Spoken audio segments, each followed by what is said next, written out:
BEd ప్రోగ్రాంలో చాలా ముఖ్యమైన దశ మైక్రో టీచింగ్. ఈ మైక్రో టీచింగ్కు మ్యాక్రో టీచింగ్కు ఉండే ప్రధానమైనటువంటి తేడాలు ఏమిటి? చూడండి, ఈ మైక్రో టీచింగ్లో 5 నుంచి 10 నిమిషాల వరకు టీచర్ బోధించాలి. కానీ మ్యాక్రో టీచింగ్లో ఒక 45 మినిట్స్ నుంచి 50 మినిట్స్ వరకు ఉపాధ్యాయుడు బోధించాలి.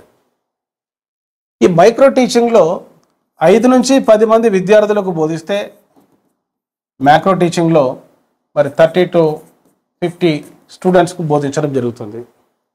మైక్రో టీచింగ్లో సింగిల్ కాన్సెప్ట్ ఉపాధ్యాయుడు బోధిస్తే మ్యాక్రో టీచింగ్లో మరి పూర్తి పాఠం బోధించాలి. మైక్రో టీచింగ్లో సూక్ష్మ బోధనలో ఉపాధ్యాయుడు ఒక నైపుణ్యం మరి ప్రాక్టీస్ చేస్తే ఇక్కడ అనేక నైపుణ్యాలు మరి మ్యాక్రో టీచింగ్లో ప్రాక్టీస్ చేయాలి. మరి సూక్ష్మ బోధనలో నిజమైన విద్యార్థులు ఉండరు.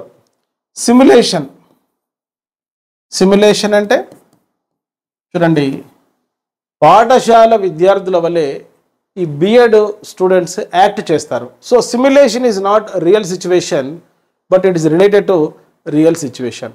సో సిమ్యులేషన్ అంటే మరి బిఎడ్ విద్యార్థులు హై స్కూల్ విద్యార్థుల వలె నటిస్తూ మరి తరగతిలో కూర్చుంటారు.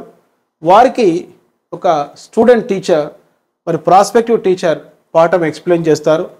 దాన్ని టీచింగ్ అసెస్మెంట్ బ్యాటరీల ద్వారా టీచర్ ఎడ్యుకేటర్ అసెస్ చేయడం జరుగుతుంది. సో మైక్రో టీచింగ్ అనేది సిమ్యులేషన్ ఎన్వైరన్మెంట్లో ఉంటే, రియల్ ఎన్వైరన్మెంట్లో ఉంటుంది మ్యాక్రో టీచింగ్. ఇప్పుడు నేను ఎక్స్ప్లెయిన్ చేస్తున్నాను బిఎడ్ కోర్సుకు సంబంధించిన ఒక ముఖ్యమైన దశ మైక్రో టీచింగ్ గురించి. ఈ మైక్రో టీచింగ్ను మరి తెలుగులో సూక్ష్మ బోధన అంటారు.